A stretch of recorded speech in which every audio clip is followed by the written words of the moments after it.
Municipal ఎన్నికలను దృష్టిలో పెట్టుకొని కాంగ్రెస్ బీజేపీ ఒకే స్క్రిప్ట్తో ముందుకు వెళ్తున్నాయా?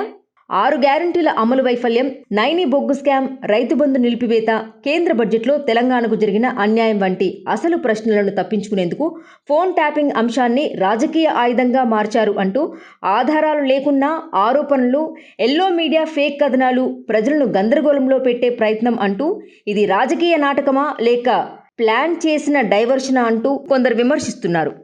భార్యాభర్తలు ఫోన్ మాట్లాడుకుంటే ఆ రోజు కేసీఆర్ ప్రభుత్వం ఫోన్ ట్యాపింగ్ చేసి విన్నది.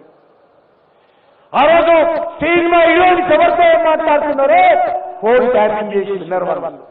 కానీ పెళ్ళా మొగుడు ఫోన్లలో మాట్లాడుకుంటే కూడా ఫోన్లు విన్నారా? ఇంత సిగ్గు తప్పినోడు ఎవడన్నా ఉంటాడా? వాళ్ళ బతుకు జడ పెళ్ళా మొగుడు మాట్లాడుకుంటే కూడా జోలి ఇంట ఆడా ఎవడన్నా? జడ్జిలను వదలలే, జర్నలిస్టులను వదలలే, ప్రతిపక్ష నాయకులను వదలలే, పెళ్ళ మొగుడు జోలి వదలలే, సినిమా తారాలు మాట్లాడుకుంటుంటే వాళ్ళను కూడా వదలలే.